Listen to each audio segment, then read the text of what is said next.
Welcome everyone, I'm Guido, and this is Vinous in the Kitchen. I gotta tell you, I made my daughter really happy today at lunch when she asked me when was the next time I was going to be making ribs, and the answer was tomorrow. But if I'm making ribs tomorrow, that means I have to start them today. Because my favorite way of making ribs is to do a dry rubbed rib. Great thing about dry rubbed ribs is that for people such as myself that don't like to slather on the sauces, I have the perfect rib for me cooked right out of the pan. While meanwhile, people who do want to slather on the sauces, it's very easy to add barbecue sauce to a dry rub rib. Also, dry rub ribs add so much flavor. I mean, I can't even imagine why someone would add sauce to ribs. First things first is we're going to create our rub. Now, if you're sticking with me throughout the summer, there's going to be a lot of different recipes for different kinds of rubs and marinades that I'm going to be talking about. But the number one thing you want to keep in mind is that when you make them, make more than you need for that one occasion, especially with something like a dry rub, because in this case, we're going to be able to basically bottle the finished result and use it over the next couple of weeks.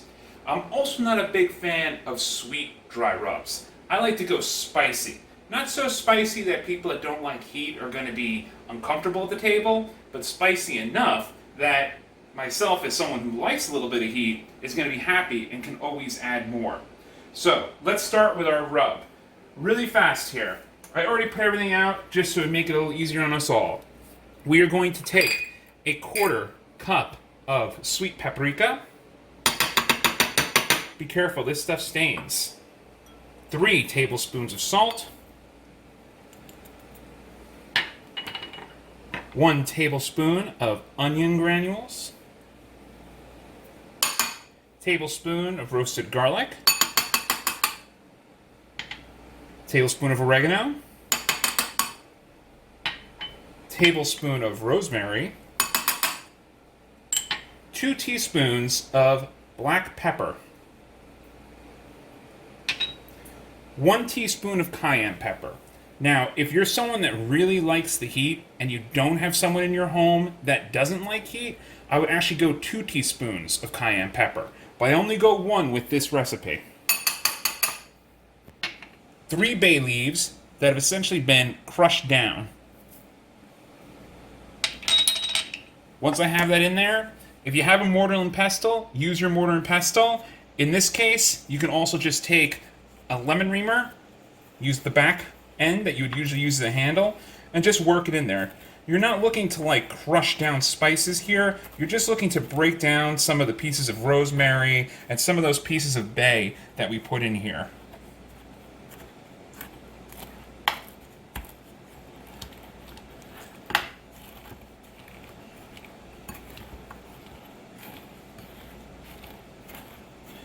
And you don't have to work this too hard, guys. It's really just about integrating a lot of these spices and breaking them open. I'll usually then take a small whisk and just try to integrate it a little more.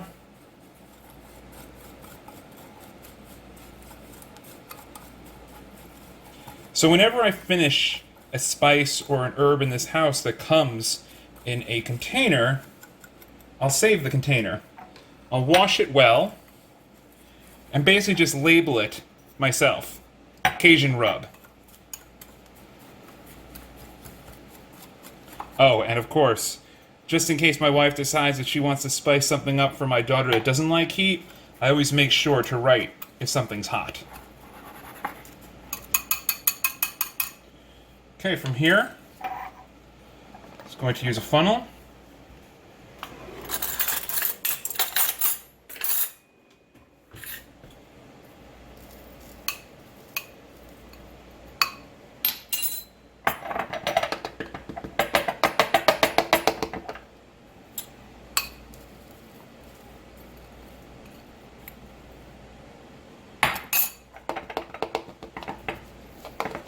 You could also take a piece of parchment and basically form up your own small funnel to do this with. We used to do that all the time in a pinch back in the day.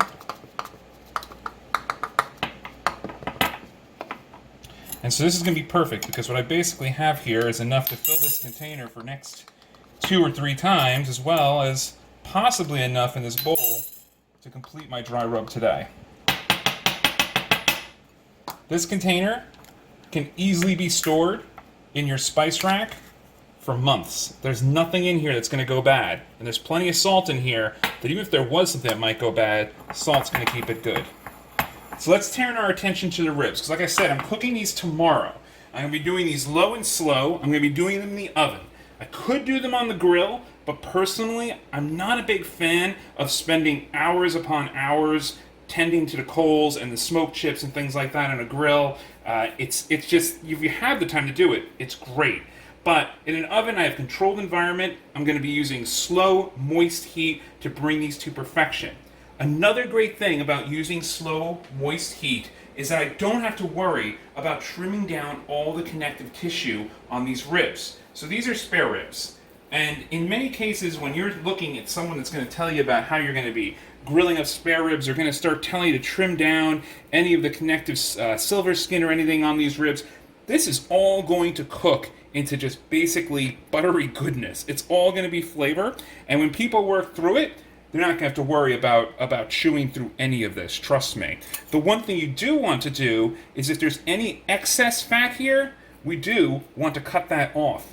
Because we're cooking low and slow, this excess fat is not all going to come off of the ribs. And so the only thing you might have to worry about, none of it's going to be connective tissue, but you might have to worry about some extra fat that needs to basically be placed down on someone's plate instead of consumed.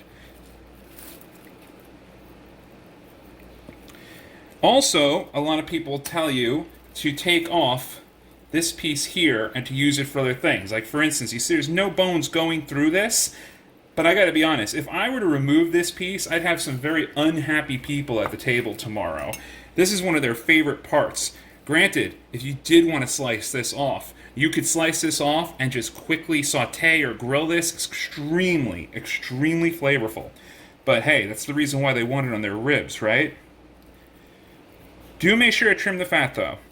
Because the fact is that if you don't, some people may end up with really fatty cuts. Not what they want. They definitely want some of that fat on there for flavor, but they want mostly the meat. And this is going to be fall off the bone kind of meat we're talking about.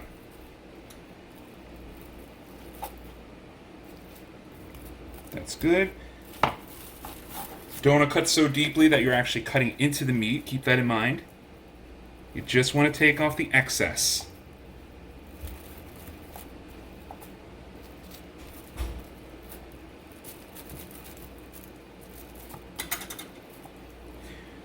When I say low and slow, these are going to be cooking at about 315 degrees for about 4.5 hours. So we are talking low and slow. You'll also notice that I have plastic wrap on top of my cutting board here. It's a good reason for that. Like I had said, paprika stains. And if you were to put paprika directly on your cutting board, you might find yourself spending quite a bit of time cleaning it off. So do be aware and watch your clothes. All right. So, call it a dry rub for a reason. Because now we're basically going to rub this in. Right on top.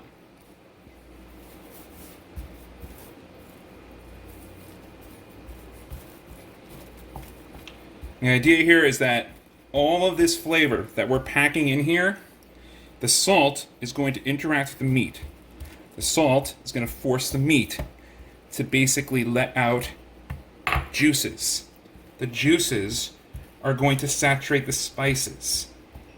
And as the meat begins to contract juice back in, what it's going to contract into it is the flavorful liquids that are created by the integration of the spices with the meat itself and the liquids.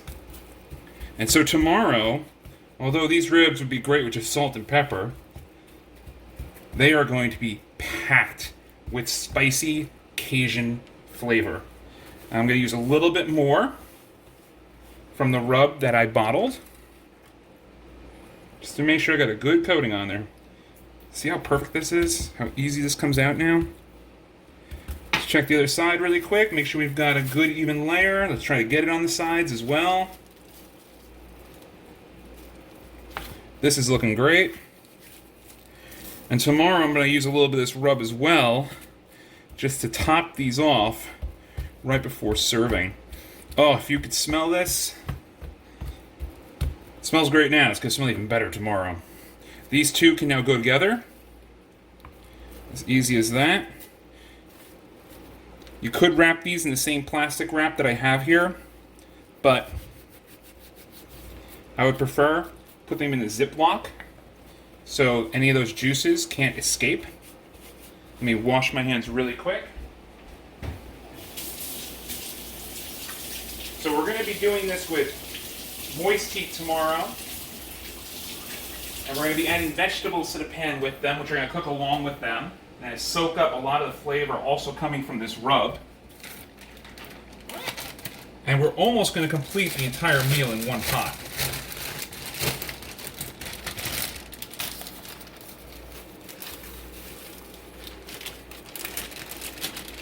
Right into a Ziploc bag.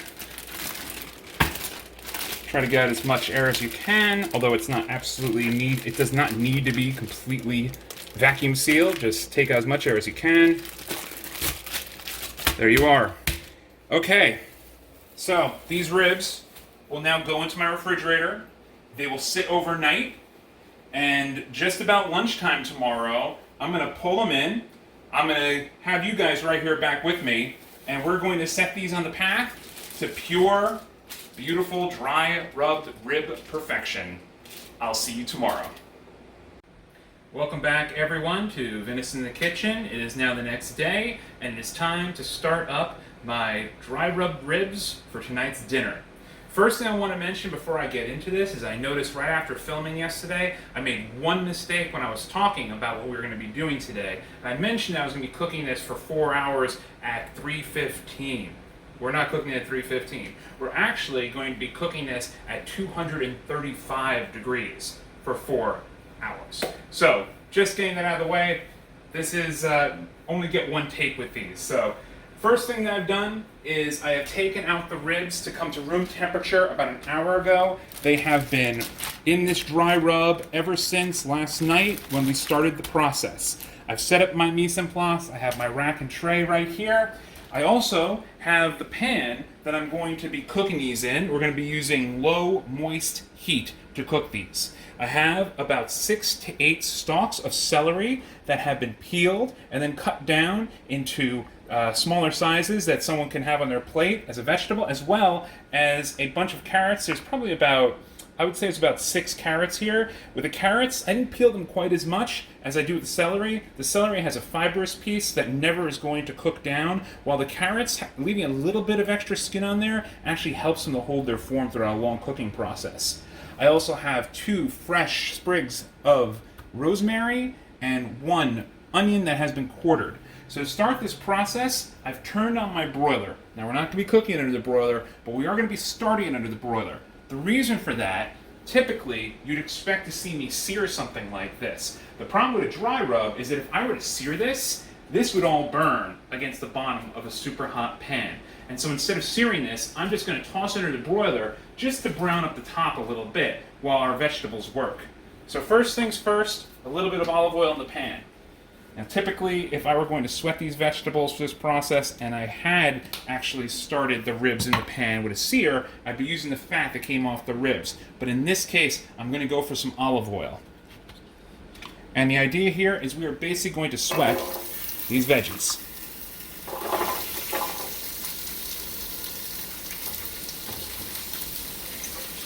Add some salt.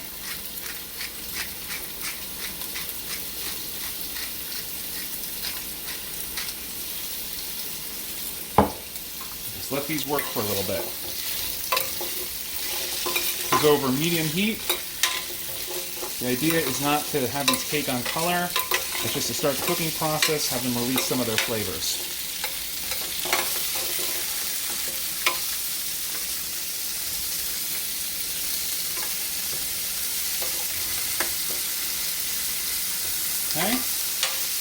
While these work, I'm going to turn my attention back to our ribs. Ribs are going to come out.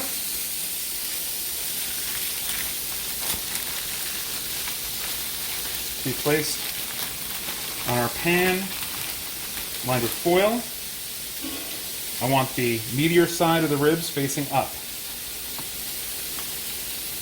I want to keep this dry rub in place.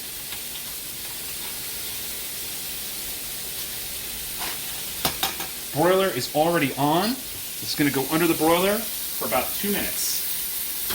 Like I said, this isn't to cook on. It's just basically to get the process started with a sear.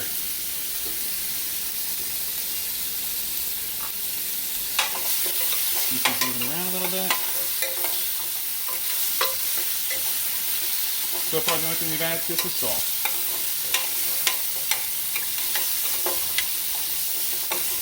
These vegetables are going to be the same vegetables I'm going to be serving with this dish tonight.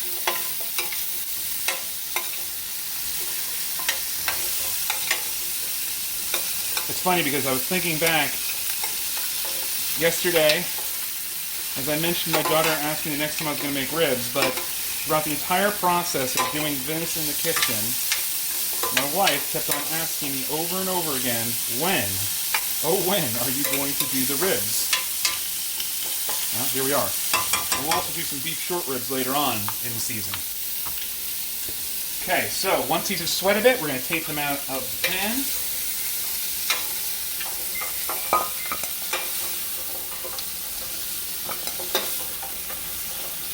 Now, we don't need to do more than just salt here, because think about all the flavor that's packed into that rub that we put on those ribs. As this cooking process continues, all that is going to mix with the stock we're going to add and these veggies, and it's going to be amazing. So one thing I like to do in this preparation, I don't want the ribs to be technically braising in the liquid. I like them to be above the liquid. And so, I think I've used these in a past episode. I use these stainless steel trivets that are well cleaned in between uses to put on the bottom. From there, I'm going to put the vegetables in, because the ribs are going to be sitting on top of a layer of the veggies. Yet again, raise them up.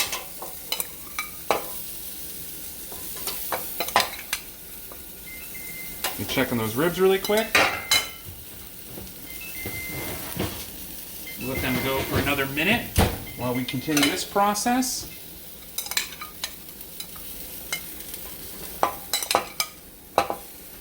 Keeping these in the middle as best I can, because I want my ribs right on top of them. Just think about how these ribs are going to cook over these vegetables, and all that flavor is going to slowly work its way down into this mixture here. Okay? And now, while those ribs are just finishing up that last extra minute, I'm adding mushroom stock. You see the pan is hot.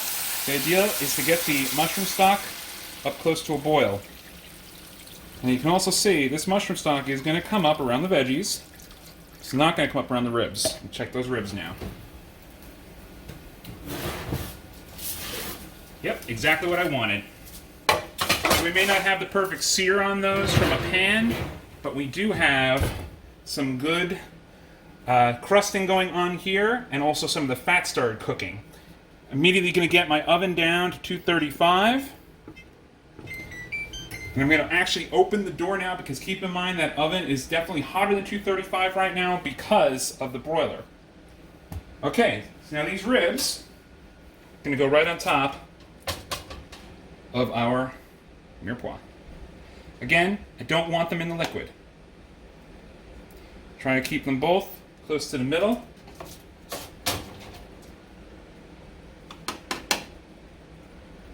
That is perfection. I'm not going to season these right now, because keep in mind that that rub has a good amount of seasoning in it already. What I am going to do is pump up the heat here a little bit, because I want to get this stock good and bubbling, and we can also add a little bit more in here as well. This is going to be beautiful when it's done. Very important ingredient in this recipe is apple cider vinegar. So now let's just say that I wasn't going to cover this to use the moist heat coming up from the stock to cook this, because you could do this in the oven, like literally just like this. We could put it in there, and this would really dry up here on the top. Now I'm going to show you a little bit later how I'm going to actually give it that crusty top that everybody likes in their dry rubbed ribs, but for now, I'm going to just add apple cider vinegar to the mix. If I was cooking this in the oven without anything on top of it, instead of adding this apple cider vinegar to the stock, you could put it in a spray bottle. And every hour during the cooking process, simply spray the top of the ribs with your apple cider vinegar. Here I'm adding a tablespoon. This is certainly one of those episodes where I really wish that I could somehow communicate the aromas in this kitchen to you right now. And then I'm going to take my rosemary, which is more for aromatic reasons than anything else. I'm going to put that on top of the ribs as well. So you can see this is now coming to a boil.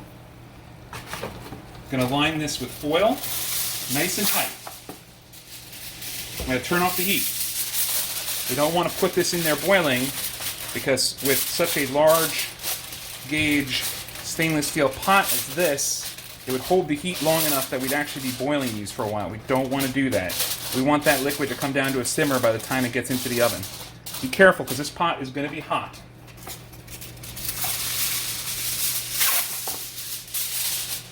Doesn't need to be a perfect seal. Just needs to be as close as you can get to keeping all of the steamy goodness that will be created by essentially just allowing the stock to simmer for the next 4 hours. Once that's on, into our oven. Again, it's hot. Be careful.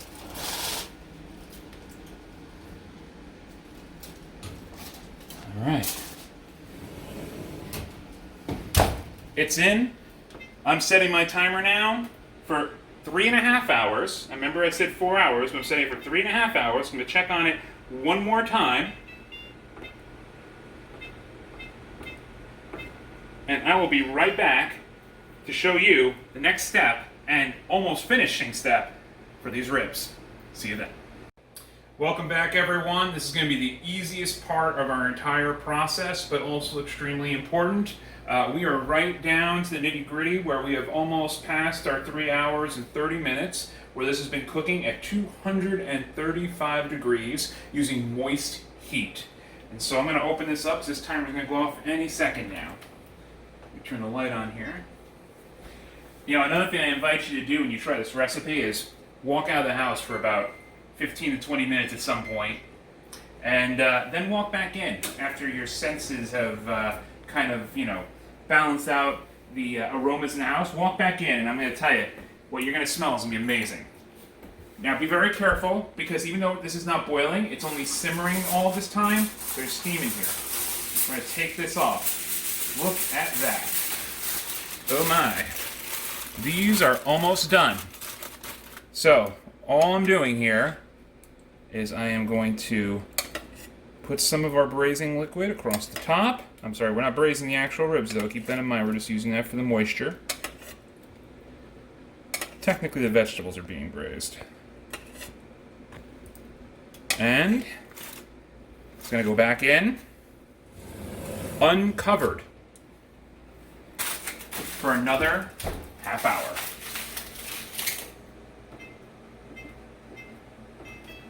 It's as easy as that. Next time we're back, we're going to finish this all up. Okay, everyone, we're ready to finish this up. Timer's about to go off.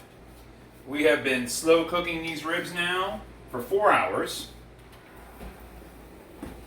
And boy, do they look beautiful. Let's turn off our timer. I'm going to put our oven up to 250 now.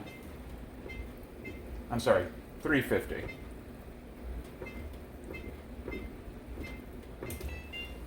Pull this out. Move it over here to a trivet. Look at those. That is a beautiful thing. Okay. So I'm going to remove the ribs from here. and I'm going to put them onto my cutting board to rest. Now, for the purposes of our show, I'm only going to rest these for as long as it takes us to finish up our other items, but for your recipe, rest these at least for a half an hour. The resting period is important. I'm going to cover these in some foil very lightly. They're just cooking from residual heat. We just want to keep it there. Okay? Steam can still get out. That's what we want. The vegetables, I'm going to move over to this other platter. First, let me actually take these trivets out. It'll make things a lot easier.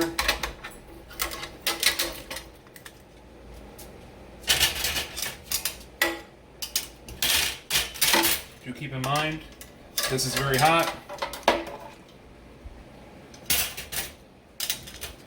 I often make the mistake of not thinking about just how desensitized my hands have become to heat.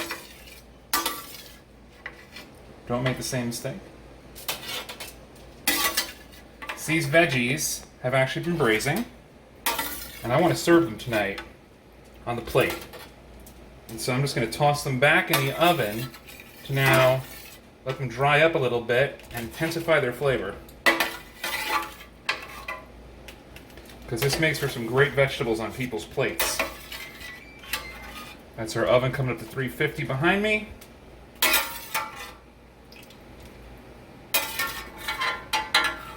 Beautiful. Now at this point I am going to season these.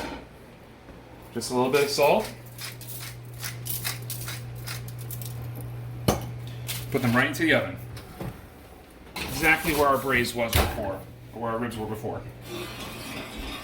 Okay, over here, I have a little bit of barbecue sauce. As I mentioned, I love dry rubbed ribs. I like them spicy. Rest of my family prefers more of a barbecue style rib, which is very easy to achieve, to do both in one sitting here. I basically take your favorite barbecue sauce. I like to use a mesquite sauce, which gives a smokiness as well. We're going to be brushing the ribs, and I'm going to be serving to my wife and daughter with this sauce. What I'm doing first, I'm warming it up, because the last thing I want to do is put a cold sauce on top of hot ribs. Next, I'm going to also reduce down this liquid here from the stock that we cooked. So right now, we could possibly use this as a gravy for the ribs. Personally, I like my dry rubbed ribs dry, okay? But this can also be used for all kinds of gravies. Just think about this, guys. I mean, we have a mushroom stock here that's been cooking with a mirepoix of onions, carrots, and celery, and has had pork ribs above it that have been slowly cooking. We've got all kinds of juices coming out of the pork and collagen and the whole 9 yards. This is some pretty intensely flavorful stuff. So I want to definitely use this. Even if I don't use it tonight, it's something I'm going to want to keep for another night. Grab my trusty chinois. Fat separator. And a ladle. The best way to do this is to basically put this on an angle if you're working by yourself.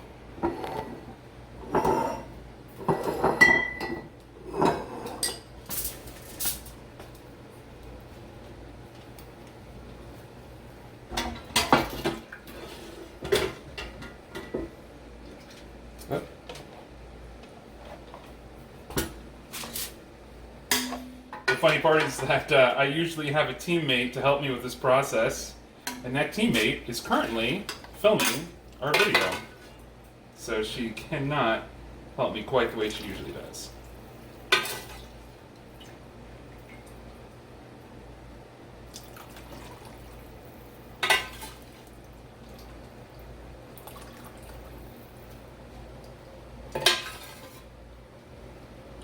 Okay, the rest I'm going to pour it in there with a second hand towel.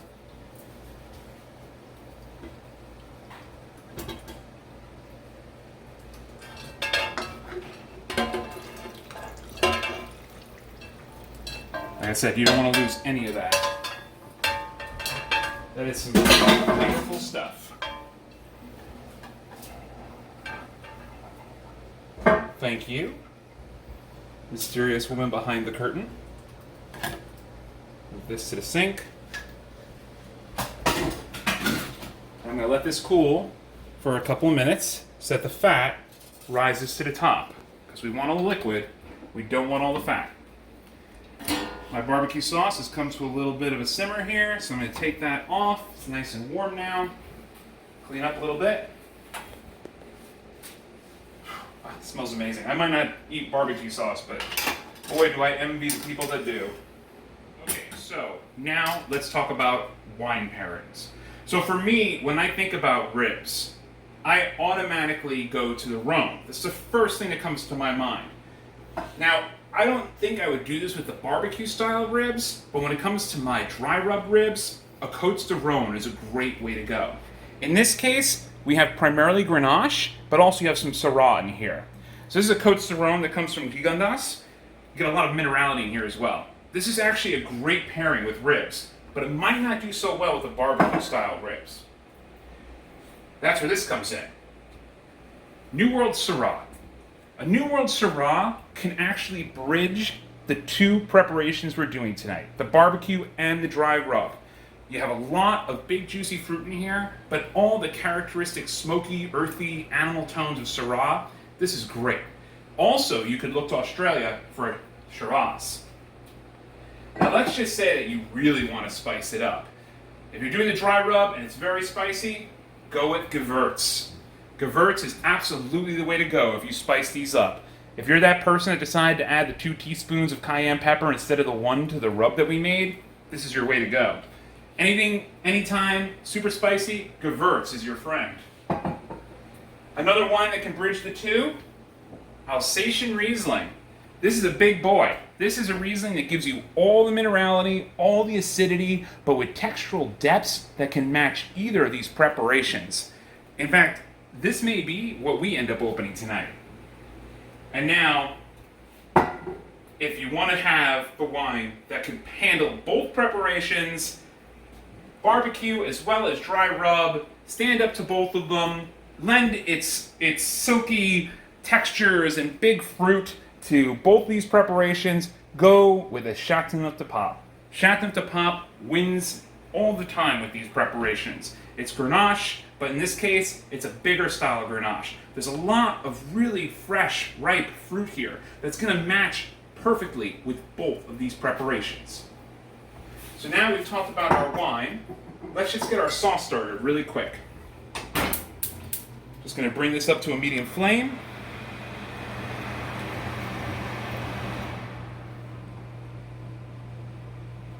So you can see most of the fat is already separated out of here.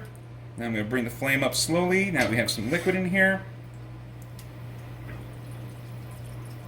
So this is going to be a great gravy to have on the table if somebody just decides that they really want to have a gravy. But again, like I said, the main reason I'm making this is that I plan on saving this for another preparation. This is like instant pleasure here and amazing flavor. And I'm also going to turn my attention back to my ribs. So, from these ribs, there's going to be the dry rub ribs, and then there's going to be the ribs that I'm going to serve in a barbecue style for my wife and daughter. Now, obviously, I eat more ribs than they do. I'm going to put this aside for my dry rubbed ribs. I'm going to give them the bigger piece. I'm going to split for them so that they can both have a really nice selection here. All right, just slicing right down the middle for them. Sauce is coming to a boil perfectly. And now for their preparation, actually let me move to my pan first.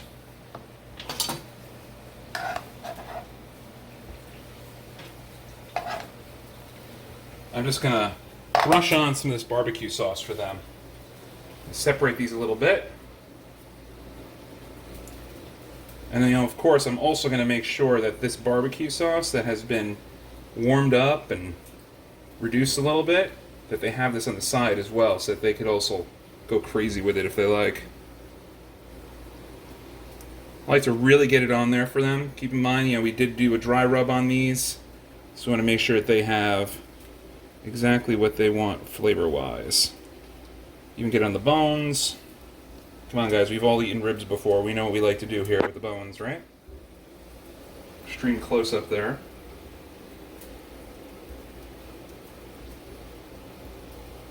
Beautiful. I mean, you can't overdo this, to be totally honest. It's nice and hot. It's keeping them warm. And it's going to cook further onto them as well. Okay. The rest of this sauce I'm going to put into a little ramekin. It'll be at the table. If anybody wants it, it'll be there.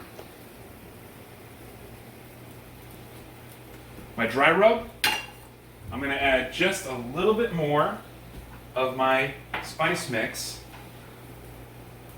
Go around the same platter here. And why are we doing this? Because we are going to hit these with a blast of heat right before we finish this preparation. Beautiful. Okay. I'm going to now set my oven onto its high broil feature. Check out my vegetables, they look beautiful. Let the broil come up really quick. And then I'm going to grab out of my fridge some of the sides that I've prepared for everybody. So, you know, classic ribs. What are you going to serve with it? Well, I mean, could you not serve coleslaw? And the great thing about coleslaw and ribs is that when you think about coleslaw, there's actually a good amount of acidity in here. It's a perfect palate cleanser for ribs. Okay. Bring over my plates.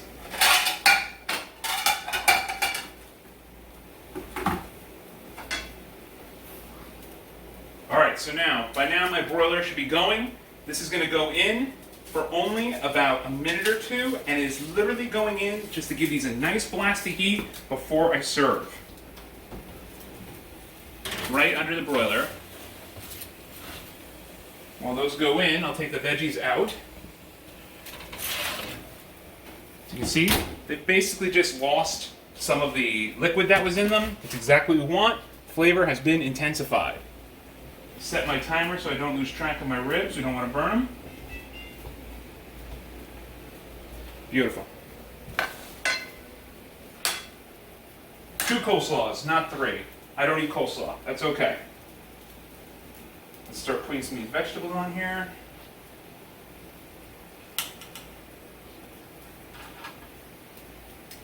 As you can see, this really is like the perfect way to make almost the entire meal in one platter. This veggie is going to taste great.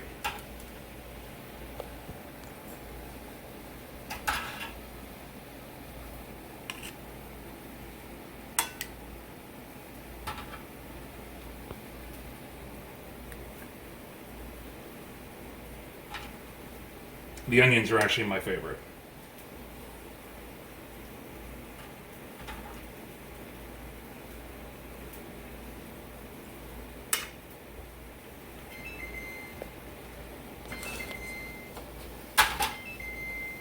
Check on those really quick.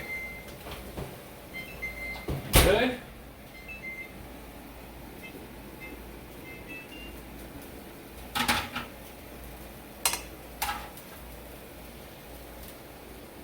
Spread the love a little bit here.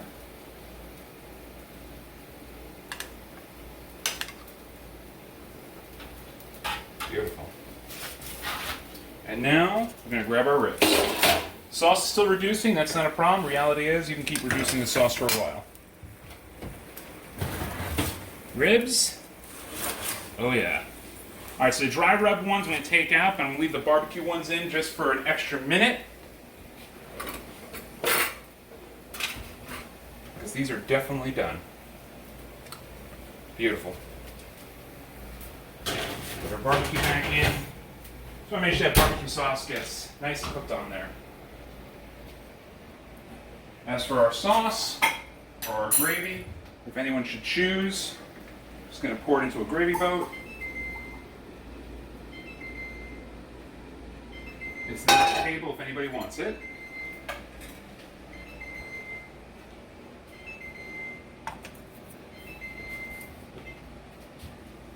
And now let's take a look at these ribs one more time.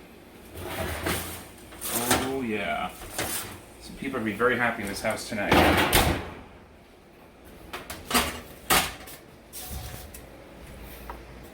Oh, those are beautiful.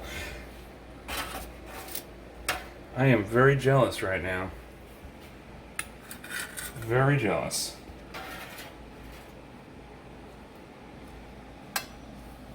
Okay.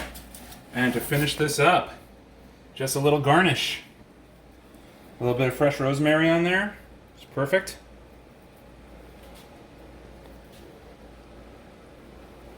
And, of course, as you know I always do, it's total habit. Make sure the rims of the plate are completely clean. Something that has been ingrained in me from years of cleaning the rims of plates before service. And here we are, everyone. So we have my dry rubbed spare ribs, and then we have the barbecue spare ribs. And they look fantastic. I can't believe I've been able to hold myself off for this long.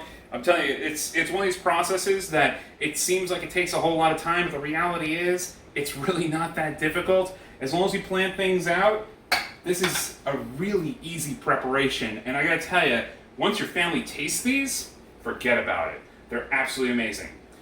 Thank you again for joining me. The coleslaw, I'll probably have that in an episode for a recipe for that coming up in the near future, especially since we're getting into barbecue season. But thank you again, because I'm always loving to cook for this family and make these dishes, and of course to share them with you. See you next time.